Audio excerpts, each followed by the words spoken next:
না হচ্ছে পৃথিবীর সবচাইতে শক্তিশালী শব্দ, তাই না? এই নাটাকে বলতে শিখতে হবে। মা যখন এক গ্লাস দুধ নিয়ে দাঁড়িয়ে বলবে খাও, কি বলবে?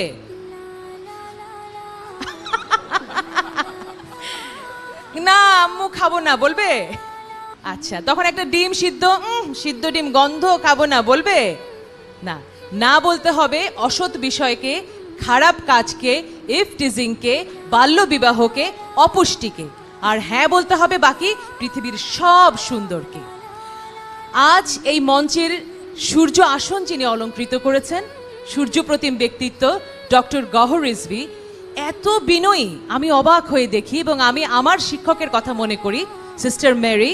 তিনি বলতেন যে যে গাছে যত ফল ধরে সেই ফলের ভারে গাছটা তত অবনত হয়।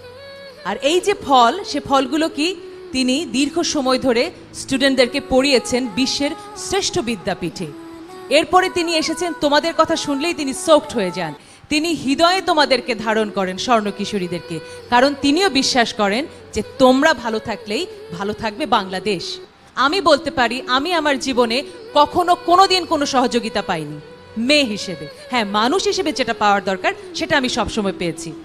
আমাদের মেয়ে হিসেবে যে সুযোগগুলো নেয়ার, এটা যদি আমরা বন্ধ করতে পারি তবে আমরা এগিয়ে যাব।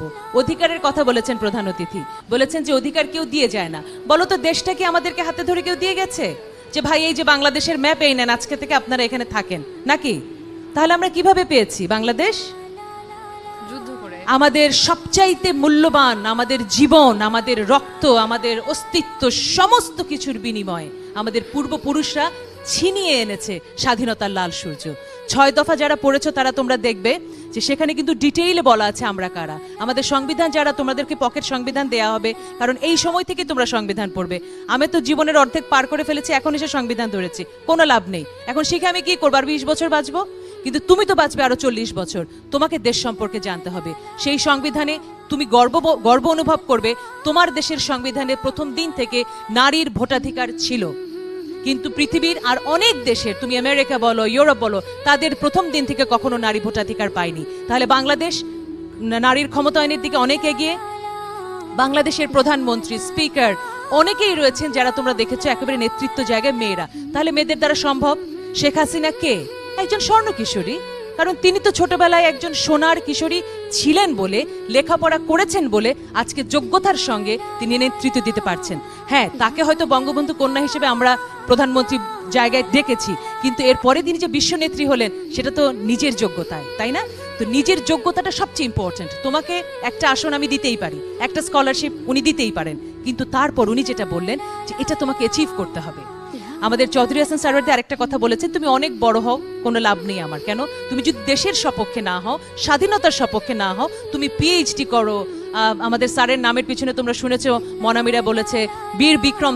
তিনি অল্প বয়সে পাহাড়ে গিয়ে যুদ্ধ করে, দেশের তরে যুদ্ধ করে তিনি বীর বিক্রম উপাধি পেয়েছেন, ইয়াংগেস্ট। তো এই যে উনি পেয়েছেন, তাতে আমার কি? যদি দেশের জন্য কিছু না করেন, তাহলে মনে রাখতে হবে আমরা তৈরি হব আমার জন্যে, দেশের জন্যে। আমাদের দুটো মা, একটা মা যার গর্ভে আমার জন্ম হয়, আর একটা মা দেশ মা, যে মায়ের অক্সিজেনে আমরা বড় হই। এই অক্সিজেনে মা কি কখনো কার্পণ্য করে? আজকে তোকে সূর্যের আলো দেব না, এই যে বৃষ্টির আওয়াজ শুনছো, মা কি কার্পণ্য করেছে ভালোবাসা দিতে? তাহলে আমরা কেন আমাদের দেশটাকে এমন নোংরা করে রেখেছি? আমার মতে, তোমাদের বড় আপুর মতে, একটাই সলিউশন আমাদের, honesty. Honesty is the best policy. তুমি যদি অনেস্ট হও, তুমি তাহলে অবশ্যই জিপিএ 5 পাবে, কারণ তোমার টেক্সট বই পড়াই তোমার কাজ। সেটা তুমি শুধু করো, তুমি জিপিএ 5 পাবে। তবে এই যে এতগুলো কথা বলছি শক্তির কথা, সবকিছুর পেছনে রয়েছে পুষ্টি। তোমার শরীর ভালো না থাকলে এমন লাগবে। আর এই পুষ্টির বিভিন্ন দিক সম্পর্কে ডক্টর সাবিহা বলেছেন, সারা দিন ব্যাপী তোমরা শুনবে। কিন্তু মনে রাখতে হবে, আমি আমার জীবনের অভিজ্ঞতা দিয়ে বলছি, আমি 21 বছর বয়সে বিয়ে করেছি। 21 বছর বয়স পর্যন্ত আমি 1 গ্লাস দুধ খেতাম। গ্লাসটা এত বড় ছিল, তাহলে কয় গ্লাস দুধ হলো? এখান থেকে এত বড় ছিল গ্লাসটা, 1 গ্লাস মাত্র দুধ খেতাম। 3 গ্লাস হয়ে গেল না? 2 গ্লাস বা 3 গ্লাস হলো, এত বড় একটা মগ। কিন্তু আমার যখন বিয়ে হলো, আমি শ্বশুরবাড়ি যাওয়ার পর থেকে আর 1 গ্লাস দুধ খেতে পাইনি। এখন আমাকে বলবে আমাকে কি মেরেছে, কেটেছে? সেটার চেয়ে বড় কথা, সামাজিকভাবে এমন একটা জিনিস তৈরি হয় বিয়ের পরে মেয়েরা শ্বশুরবাড়ি থেকে, ওই যে ফ্রিডম, ওই যে আম্মু আমাকে দুধ দাও, ডিম দাও। ছেলের বউ দুধ খায়, ডিম খায়, কেমন না? কিন্তু ছেলের বউ কি মানুষ না? তাকে তো দুধ ডিম খেতে হবে। তাহলে বাল্য বিয়ে যে করছে, আমি 21 বছর বয়সে যে দুধটা এনশিওর করতে পারিনি, ছোটবেলায় 13 বছর 14 বছর বিয়ে হলে তুমি কি এনশিওর করবে? তোমার পেটে হঠাৎ করে বাচ্চা, তুমি তো কিছুই জানো না, হঠাৎ করে বাচ্চা আসলো, তোমার বাচ্চার সমস্ত নিউট্রিশন নিয়ে গেল, তোমার পেটে তোমার বাচ্চা হলে গেল তোমার শরীরের শত্রু। কিন্তু এই শিশুটার তো কোনো দোষ নেই, দোষটা কার? আমি বলবো তোমার। তোমাকে শুধু বুঝতে হবে মা যে আমি 18 বছরের আগে বিয়ে করব না, একটু বুঝেছো? আচ্ছা 18 বছর হলেই বিয়ে করবে কে কে দেখি, সাথে সাথে অন স্পট, বার্থডে দিন, বিয়ের দিন না? আচ্ছা ভেরি গুড। 18 কারণ তোমাদেরকে নর্থ সাউথ যেতে হবে, বিয়ে করে ফেললে কিন্তু আবার কি বলবে যে তোমার হ্যাঁ স্কলারশিপ ক্যান্সেল হয়ে যাবে। সুতরাং আসলে বিয়েটা কিন্তু জীবনের খুবই গুরুত্বপূর্ণ একটা দিক। কারণ কি বিয়ে কি জানো? বিয়ে হচ্ছে জীবনের দ্বিতীয় জন্ম। প্রথম জন্মে কিন্তু আমরা বাপ মা সিলেক্ট করতে পারি না। আমি হঠাৎ করে বললাম আমি গহর রিজভির মেয়ে হতে চাই, আল্লাহ আমাকে গহর রিজভির মেয়ে করে দিল, সম্ভব? সম্ভব না। তাহলে ওটা আল্লাহ করেছেন, ওটা ভাগ্যে হয়ে গেছে। এখন সম্ভব। তুমি কাকে বিয়ে করবে? তুমি কি একটা ড্রাগ অ্যাডিক্ট অযোগ্য ছেলেকে বিয়ে করবে? তোমার সন্তান হবে একেবারে রুগ্ন এবং তোমার সোসাইটিতে কোনো অ্যাকসেপ্টেন্স থাকবে না, সবকিছু নষ্ট হয়ে যাবে। অথচ মেয়েরা কি করে? রকে বসে থাকে এক ড্রাগ অ্যাডিক্ট ছেলে দেখে আহারে, তাই না? অমুকের জন্য আহারে অনেক মায়া লাগে। মায়া আর দয়া দিয়ে বিয়ে হয় না। বিয়ে কিসে হয়? কেমিস্ট্রিতে হয়। তুমি যেমন যোগ্য, সেই রকম যোগ্য একটা ছেলে তোমার পাশে আসবে, তুমি তাকে উইন করবে, সে তোমাকে উইন করবে। আমার স্বামী আমার জন্য আইর মাছ রান্না করে এবং সে পৃথিবীর শ্রেষ্ঠ কুক, তাতে করে কি কম পুরুষ হয়ে গেল? না। কিন্তু স্বামী স্ত্রী দুজন দুজনকে এইভাবেই সাপোর্ট করবে সবকিছুতে। তো আজকে আমরা নিউট্রিশন নিয়ে সারাদিন ব্যাপী জানবো। আমাদের দুপাশে দুজন রয়েছেন, তাদেরকে আমরা প্রাণ ভরে ধন্যবাদ জানিয়েছি। আমাদের প্রধান অতিথি সূর্যপ্রতিম ব্যক্তিত্ব, তার জন্য অনেক জোরে একটা হাততালি দেবো আমরা। বাংলাদেশ কৃতজ্ঞ আপনার কাছে, আপনি আপনার উইজডম নিয়ে বাংলাদেশকে নেতৃত্ব দিচ্ছেন আন্তর্জাতিক অঙ্গনে। এবং আমার আরো দুপাশে যারা দুজন রয়েছেন, এখানে ডক্টর নিজাম ও এখানে আছেন তো না? হ্যাঁ, আমাদের জেনারেল সেক্রেটারি, তার জন্য উষ্ণ করতালি হবে, যোগ্য নেতৃত্ব দিচ্ছেন তিনি স্বর্ণ কিশোরীকে। এবং ডক্টর সাবিহা সারাদিন ব্যাপী তিনিও তোমাদের সঙ্গে থাকবেন, নিউট্রিশন সম্পর্কে বলবেন, আর অনেক সুন্দর সুন্দর কথা আমরা তার কাছে শুনবো। ডক্টর রফিক রয়েছেন, রফিকুল ইসলাম, আপনার জন্য আমাদের অনেক অনেক ধন্যবাদ আপনার প্রতি। এবং নিউট্রিশনিস্ট রয়েছেন ইশরাত। আর আমাদের মেয়েরা যারা আছে হাত তোলোতে দেখি, যারা এসেছে বিভিন্ন দূর দূর প্রান্ত থেকে হাত তোলো। নওশিন, বাগেরহাট, সবাই হাত তোলো। লাবিবা, নওগাঁ, সিলেট, সব জায়গা থেকে এসেছে। আচ্ছা, ওরা কিন্তু কোনো টাকা পয়সা পায় না, বিশ্বাস করো, এমনি এমনি আসে, ভূতের বেগার খাটে। ভূতের বেগার মানে খামাখা কাজ করে, ঘরের খেয়ে বনের তারায়, মনে হচ্ছে? আচ্ছা, এই যে ঘরের খেয়ে বনের তারায়, এই মানুষটি হবে তুমি। ঘরের খেয়ে বনের তাড়াবে, দেশের জন্য কাজ করবে। আর এখন আমরা আমাদের এই ওপেনিং সেরেমনিটা শেষ করব। আমি আমাদের প্রধান অতিথিকে অনুরোধ করব কিছুক্ষণের মধ্যে তোমাদের সামনে আসবো।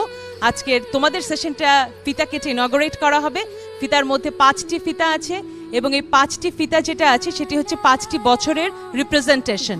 14, 15, 16, 17, 18, 19 সালের মধ্যে তোমরা তোমাদের নেটওয়ার্কে 2 কোটি মেয়েকে যুক্ত করতে যাচ্ছ।